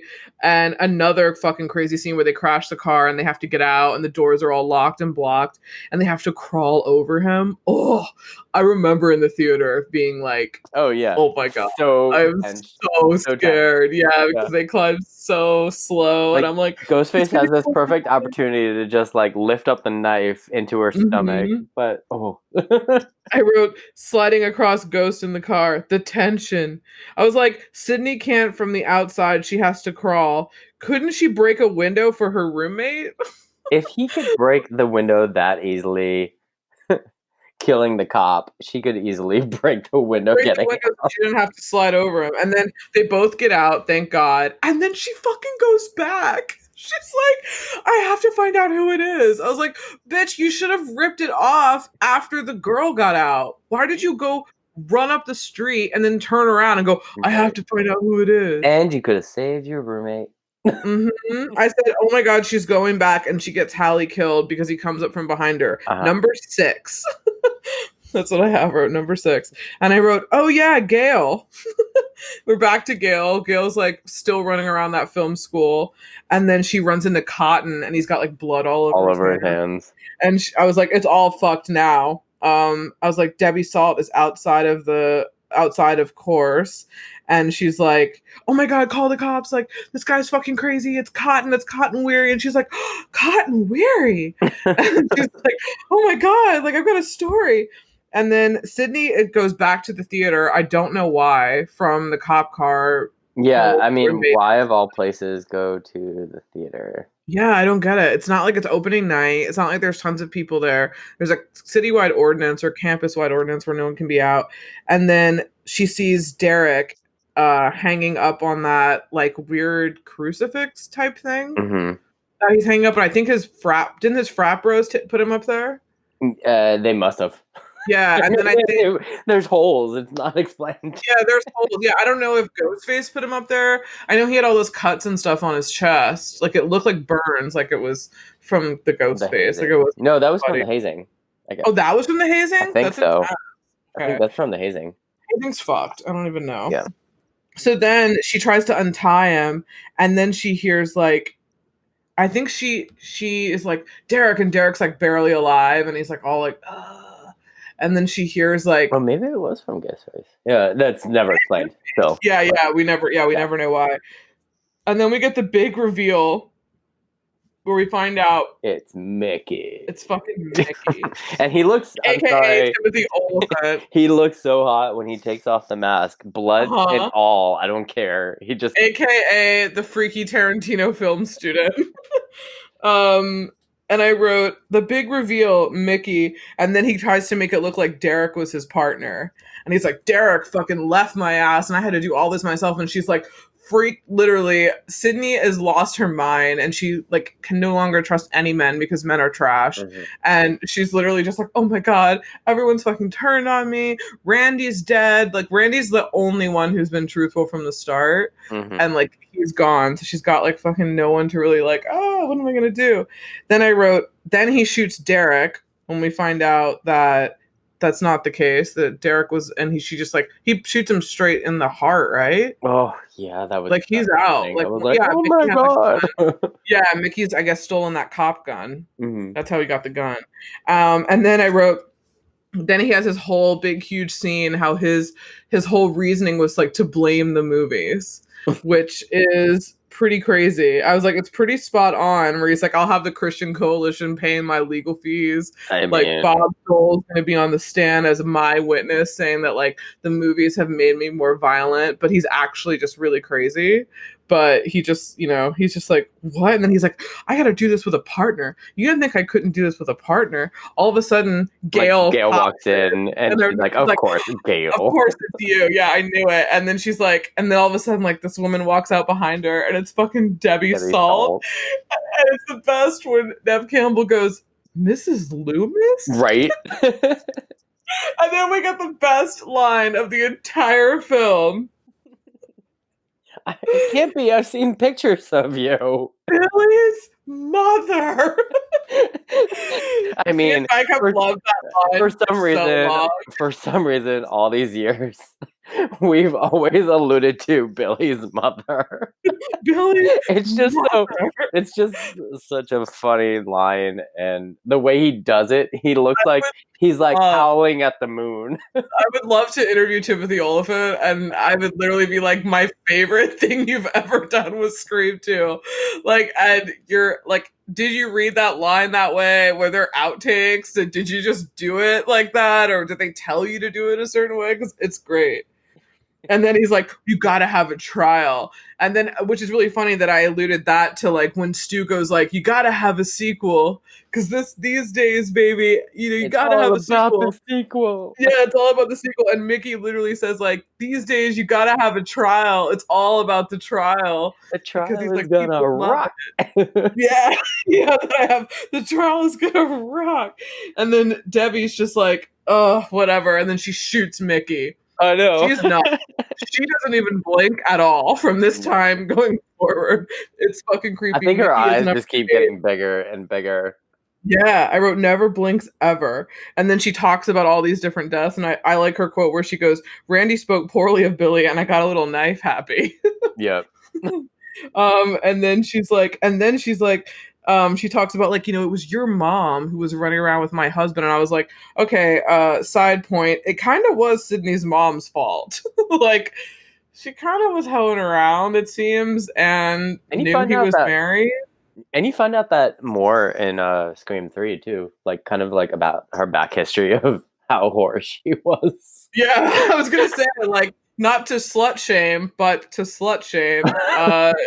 Like these are married people, and her daughter is dating. Oh wait, was she dating Billy when the mom? No, when he She was, killed her mom. oh, I that actually no, I have no idea. I can't remember. Yeah, I don't think it's clear whether or not like they I'm gonna have to like if watch she Scream 3 knew again, but Billy. yeah. Yeah, if she knew Billy was dating her daughter, and that was the guy she was sleeping with. Like I don't know if they were Yeah. dating at that point. And then I said, yeah, she tramped. I was like the big chase using stage equipment as a Thunderdome. I mean, Literally, that was a great scene.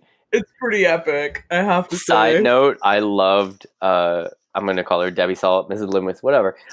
Her powerhouse white outfit. Yeah, her executive realness '90s outfit. Yes.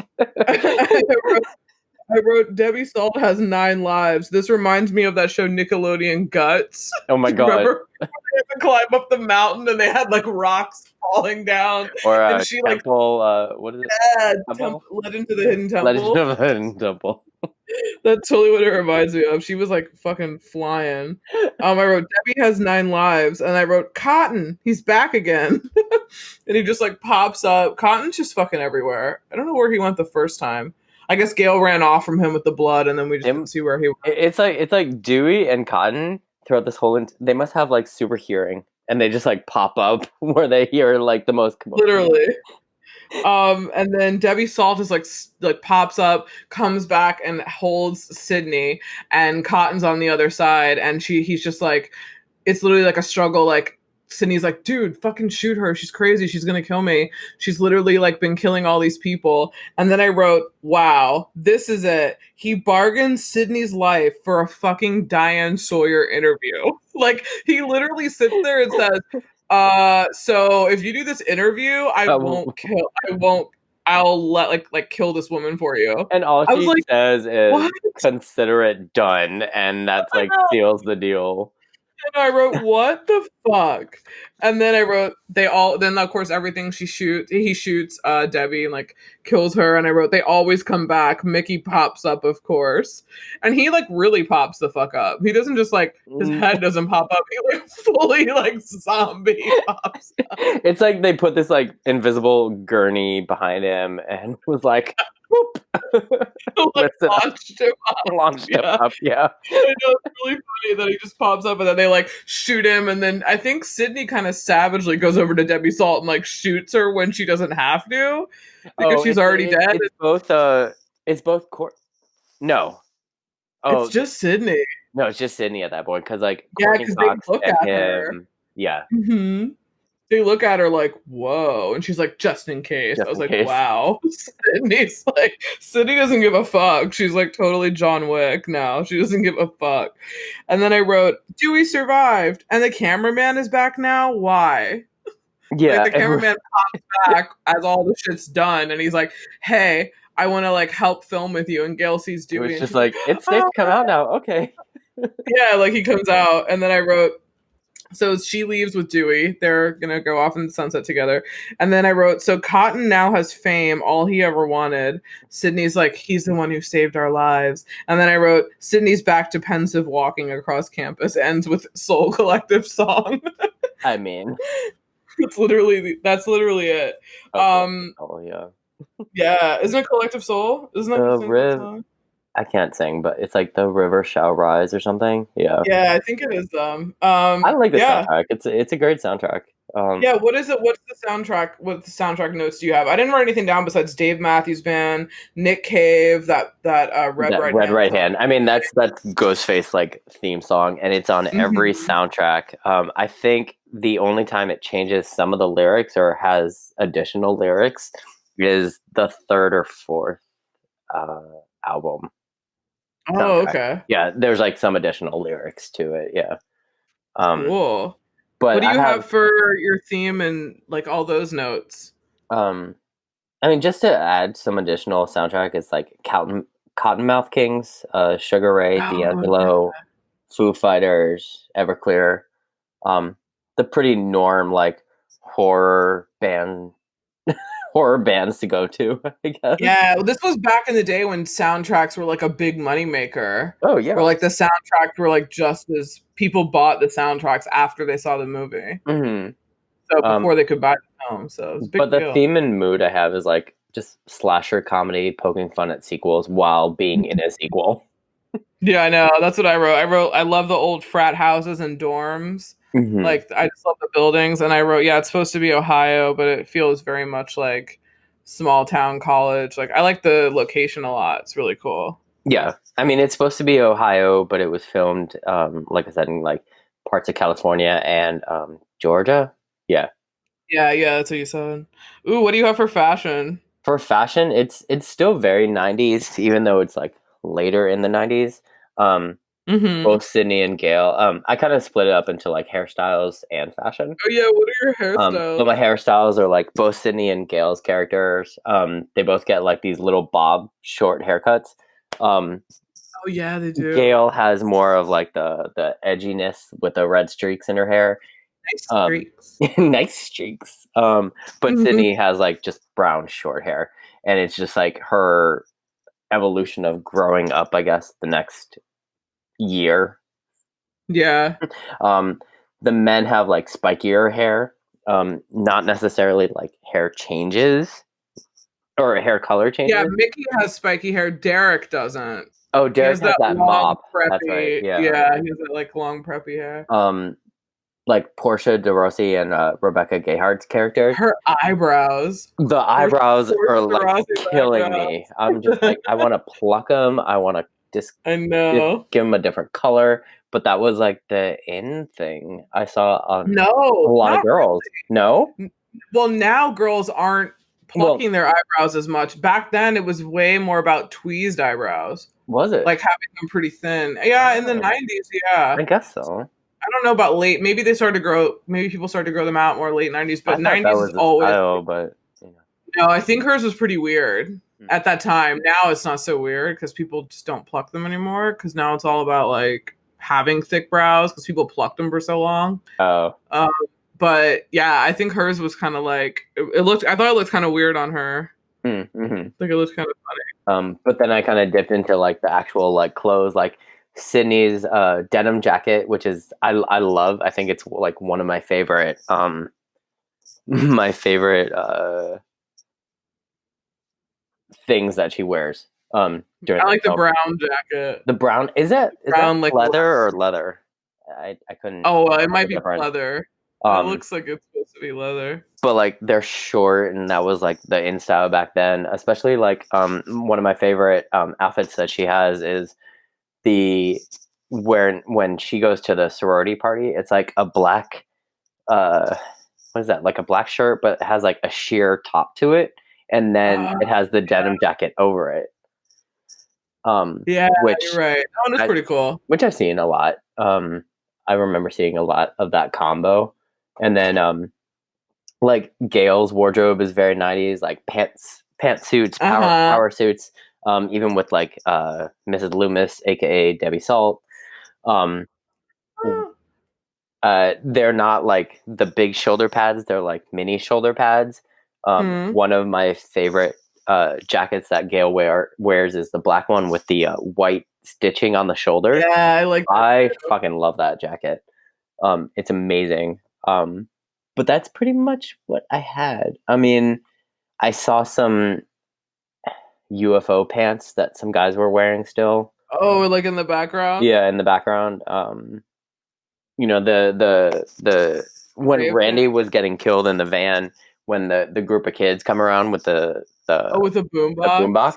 they had a lot of like loose clothing still. Oh, no way. Yeah, Yeah, like super baggy super shit. super baggy stuff. Very like Clueless-esque. Yeah. Oh yeah, like those guys that she talks about. Mm-hmm. But that's um, pretty much what I my had. What did you? cool. My fashion notes are really quick. It's like I wrote Sydney brown leather jacket. I like her dorm outfit when she wakes up. It's like that cotton tank top and like boxer Oh shorts. yeah. I thought that was kind of cool. Nothing else really stood out for me in the rest. I do like the outfit that she had in her rehearsal for her drama soliloquy, where she Oh, has like the with the red. green No, it's all sweater. red. It's like a dark red, and she Oh has like oh the yeah. veil. Like it was like a toga kind of thing, but it looked really cool. Her makeup was cool then too. Oh, her makeup was amazing. And she had that like her and Courtney Cox had that like brown lipstick that was big in the 90s, that like reddish brown. I wrote Derek so awful and preppy, just boring khakis and polos and like penny loafers, like gross. Hallie, I wrote just boring late 90s clothes. Nothing really Pouring that late 90s exciting. clothes. Yeah. I wrote Mickey. Does he only have a few clothes? He literally wears the same thing in the whole movie. Yeah. Like he wears that like grayish shirt, Mm-hmm. although he did have, I think, a sweater on when he was in the hospital, like visiting, and he Oh, was the sitting blue next to, sweater, yeah. yeah, he had a blue sweater with like piping on it. I wrote Gail, I like that fitted white tee underneath that jacket. It was like the shirt that she had on for most of the Oh, last the rounded like I call shoulder. It it was like a the boob shirt because you could it's like a baby it's like a baby tee. yeah. Well, Yeah. that was really fashionable Yeah, for yeah, for definitely back girls back then. then or Yeah, for for women. sure. Yeah. I wrote Randy has a quirky Pacey vibe.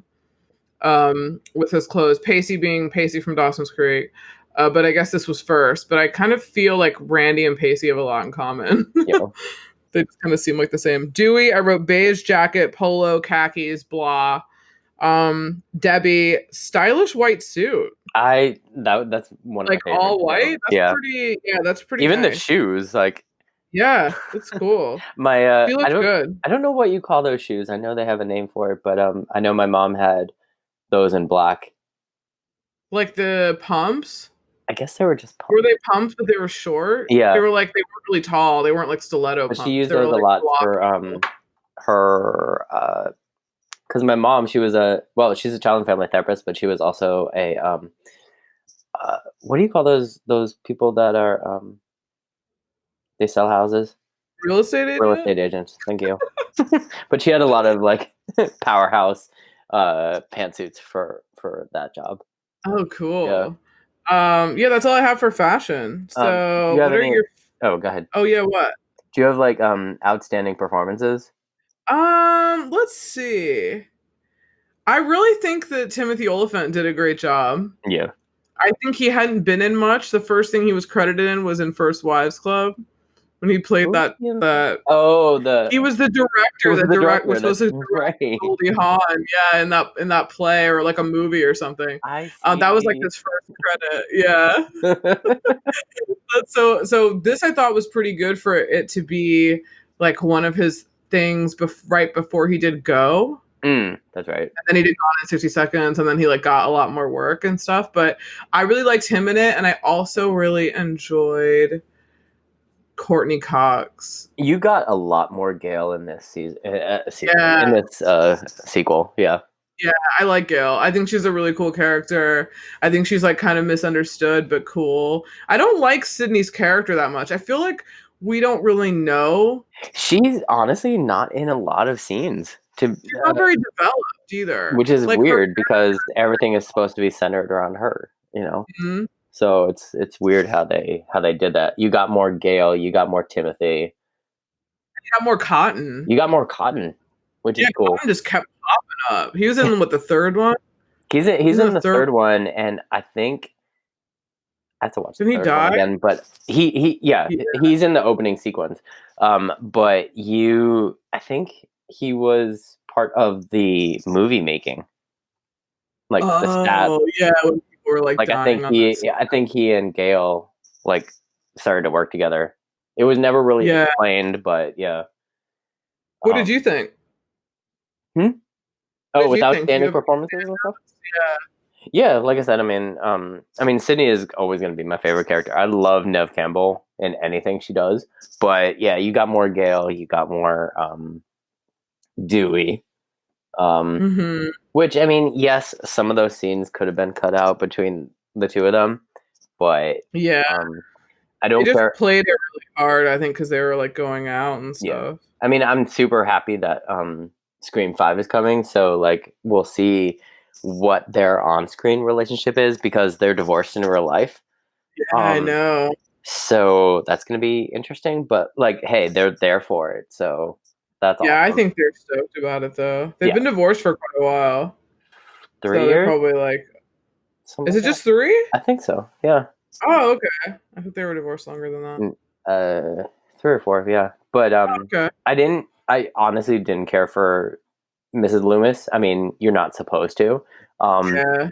but I loved how Laurie Metcalf She was really like good. it's so on the polar opposite of Aunt Jackie, which is amazing to see. I know. So she was very believable. Yeah, it was really cool. I thought it was good. But that's all I Let's see, had for what are your favorite scenes? my favorite scene. Like I said, hands down is the cafeteria scene where Derek sings. Um, I ever since I saw that scene, I was like, oh, I wish somebody would do that to me. No one's done that to me yet. However, 2 years ago, I proposed to my boyfriend Justin, so I kind of In did the front of a lot opposite of in people? front of people. So yeah. Oh, I didn't know you were in front of people. Oh yeah, I yeah, yeah. thought you I were mean, I was lip syncing, so I wasn't actually singing, but yeah, but you were in I front of did a lot it. of people. I did it at a rrestaurant, and I was like, yeah, yeah. Oh my gosh. Oh. So I was like, yeah, I got my moment. And For then some reason, I thought that I didn't know there were a lot of people there. I mean, I knew, but I was like, oh shit, I didn't know there were a lot of people. oh yeah, totally. And then my second scene is I know as weird and twisted as it is, I like the beginning scene. Um, Yeah, with Jada it's a pretty Pinkett and Omar Epps. It's great. It's chilling and scary and kind of funny at the same time. So I don't know. I mean, minus the bathroom scene because, like I said, skeevy. no. We gotta research too. I'm gonna make a note. Find Oh, about out yeah. the script. Yeah. And then my third scene is I know you don't like it, but I like the monologue that Sydney gives on stage. Oh, that's right. Yeah. Just because I'm a theater nerd. So, It's cool though. It was really cool. what about you? Mine were okay. The first one's the film class discussion. Hmm. I fucking love that. It's just great. I took a film class in college. It was not this fun at all. So this is what I kind of thought it was going to be like. It was not like this. Oh, Cece's death scene, I really love. Sarah Michelle Gellar is just so great. She's so great at like physical roles too. I Like think she's that's so what good at like running, and she's just great at that. I put that as one of my worst scenes because I was like, why couldn't Buffy hold on a little longer? Well, yeah, I mean, I feel like it was, yeah, definitely her character could have held on longer, but I feel like it was pretty good for her. It was for the fans, Um, I mean, oh yeah, totally. And for the third one I have is like the big killer reveal at the end. I mhm. think I like that. I think I like the second killer reveal more than the first one. Oh, really? Yeah. Yeah, because I just love that it's Timothy Olyphant. I feel like I didn't really know it was Timothy Olyphant. I don't think like Mickey when I Oh, at watched first? it. Yeah, Like they were a bit, yeah, they were a bit more ambiguous a little bit. Yeah. than I think than the first one. The first one, like they made it kind of obvious, Hmm. and there was really no one else it could be. But in this one, I really didn't know for a while. I was like, maybe it is Derek. Maybe like I don't know. Maybe it is Cotton. Cotton's fucking shady, and he would have a reason to do it. And he's out, Yeah. and he's there. So like, why would it not be him? So yeah, I feel like they had a better twist in the story in this one.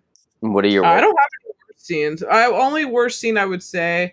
I didn't write anything down, but I'm just thinking offhand. My worst scene would probably be I think it would probably be the beginning when Jada dies. It's just really upsetting. Yeah, Like it's really scary to think if that was to happen in real life. Like it's just scary because it's kind of realistic. I gotcha. Yeah, I just said What about you? when Randy kicks the bucket. Oh that one was upsetting too because I love Randy. Yeah, but I don't know. What quotes? I know you got quotes. You want a quote? I've got some quotes. Where are they? I So know my first one is what are yours?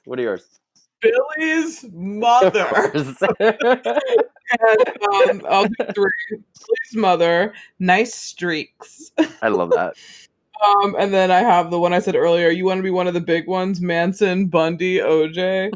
And then I've said most of these. And then these days you gotta have a trial. Oh yeah. And then I also love when Cece says in film class, "You got a hard on for Cameron, huh?" When they talk about like Terminator and Aliens, right? They're just, oh wow, you got a hard on for Cameron. Stay And then away I love from her, when you bitch. I believe it's "Stay away from her, you bitch." Which is actually really funny. The other kid was right. It is get away Yeah, from I her, was you gonna bitch. say it is "Get away from her." So I don't know why they didn't edit it and fix it. Yeah, But, why they didn't correct it unless it was on what purpose. do they call that? The Mandela effect? Oh, It's sorry. Boss. My little dog Boss is guest starring on the podcast today. Big stretch. Hey, buddy. And my last one is when Debbie said, "My motive isn't quite as 90s as Mickey's. It's just pure revenge." Oh yeah. Mine is oh, go ahead. Sorry. Yeah, no, that's it. Those are all my quotes. Mine is what's your favorite scary movie? Showgirls, absolutely frightening. Yeah, that's a good one. And then my second one is who's this? You tell me. Corey Gillis, 5550176. Oh yeah. The caller ID. Boss, we're almost done. Sorry. And then my third one is bitch, hang up the phone and star 69 his ass. I know, right? That's totally what I would say. Oh, buddy. But what is your final thought? I guess. Well, I just have my most 90s. Oh, but yeah. Sorry. With the caller ID in Sydney's room, blaming the movies about everything is super 90s, like violence, and then the fact that Cotton Weary's hung up on Diane Sawyer interviews. Oh my god, I know. She was like 90s. The 90s queen of like. Well, no, wait, it was Diane Sawyer and Barbara Walters. Barbara Walters, yes. Yeah, like, I feel like they could have. Yeah, on 2020. Like Cherry Terry does it. Oh my god, that's right. SNL. What are your 90s moments? My 90s moments is okay, definitely the caller ID. Like we said, we both had one of those. They were so flimsy and like I don't know about you, but I always had the little itty bitty wire in the back. Always kept falling out. Mm-hmm. Yours too. They were so shitty. Yeah, they were like free for a while. Like yeah, the phone company was like, "Here, we're giving them to you for free," and then you had to like pay for it. Like to have it on your phone. Oh, I know. Like, it was ridiculous. I think mine only lasted like a year, and I was like, okay, I'm done with this. Yeah, then they had the cordlesses that came out with the screens. Uh-huh. So you could actually like see them, yeah. Like we still have that. Oh my god. And then my second most 90s moment was the library scene with the old computers. Oh yeah. It's always technology. I forget, did when Sydney had the interaction with the kid next to her, did he say it was like all on one connection or something? Or I think he was like all the computers in the library are connected. Yeah, with somebody in the library. Like it was someone in the room. I don't remember that instant message. No, I think it's like was it AOL? No, it wasn't AOL. It's like a specific intranet, like when you build a network on a campus or like on a particular host of buildings. So it's not a network. It's not like an application. It's not like it's like literally written into the program for library. Gotcha. Yeah, it's just through the campus. It's not like a public thing. Like, so that means it has to be someone in the room because she was like, "I'm not online. Like, I'm not signed in." And then he's like, "No, it's all the things that are connected to the same network." So it could be like, a librarian could say something, or like maybe your computer could time out or whatever. But that's why he was like, "Oh no, it's someone in here." And then she's like, so that's why she's like, oh my God, it's someone who's in the room. Oh, gotcha. Okay. Yeah. Do you have any final thoughts, or do you have any more 90s moments? No, those were like my two biggest ones. Oh wait, Cool. I do have one. I mean, it was more on the fashion side, which I forgot to mention. But remember the sorority sisters? They had like the sweaters Yeah. that were over the clothes. Preppy. That's like, Yeah. I always thought that was like showing what is it called? Like, I don't know, bitchiness or like just like bouginess. Yeah, like definite preppy money. Because like a couple of guys did that too. Oh, totally. It would look People weird, did that but, after college. but that was a very 90s thing. Like, And actually, even before that, it's very like 60s. is it? It's very like Kennedy's. Yeah, it's very like 50s Kennedy's, Yeah. tennis, like tennis sweaters tied up like that. Oh, It's that's very right. old. Yeah. Yeah, it's very like Gotcha. old, preppy, like classic American style. I Very remember much. I attempted it once and it just looked awful, so I was like, never again. No. Did you pop Never the do it collar again. of your? You Yeah. pop the collar of your Yes. polo? Oh no! Oh yeah. Oh my It God! Was it pink? Was it pink? No, it Did was you have a bright. pink polo?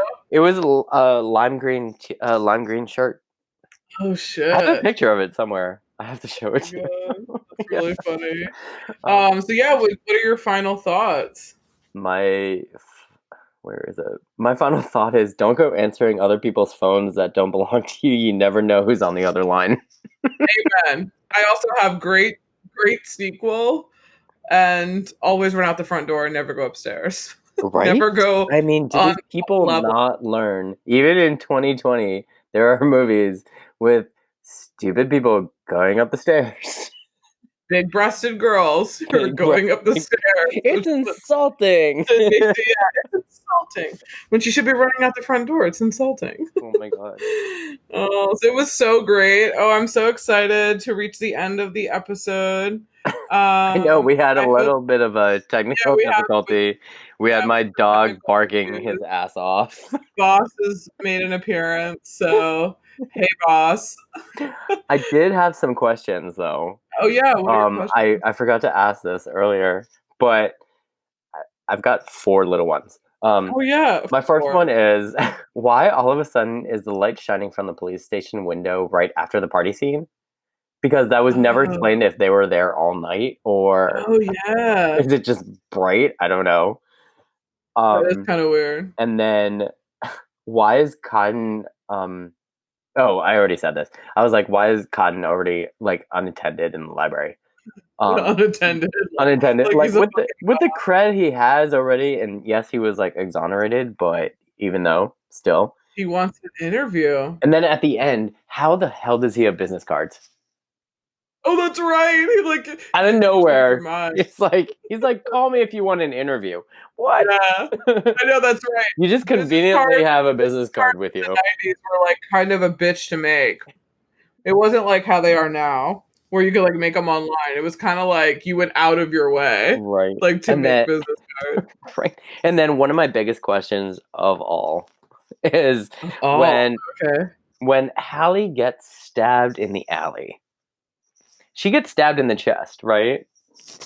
Yeah. Her boobs make this weird ass squishy sound. Ew.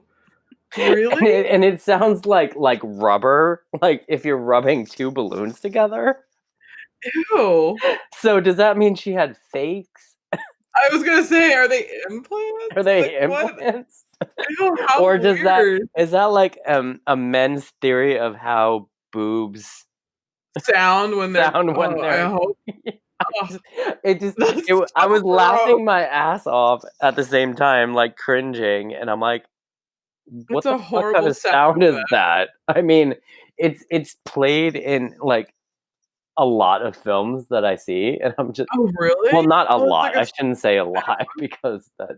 Yeah, like what are you watching? Right, but where there are chest wounds for women, it's always the same sound. Yeah. Wow, I did not even notice that. Probably because I don't want to notice that. Yeah. So no, I mean, like it's. I know it's a weird thinking question, but it's weird. Great final thought there, Mike. I'm think sorry. about super weird sounds that happen when they're like making Yes. horror wound things. But yeah, we've reached the end of our episode, and we don't know what film we're gonna do next. Although actually we do. We're doing Urban Legend. Yes. I feel like we with need Rebecca to. Gayheart and Jared Leto and Pacey. And Pacey with blonde hair. Yes, pre or post Cruel Intentions, which is also another one that's on the list to do as well. So cool. Well, I hope everyone enjoyed this Wes Craven sequel, Scream 2. It was great. Go watch it on Tubi for free. And we will see you on the next one. See you on the next one. Bye. Bye.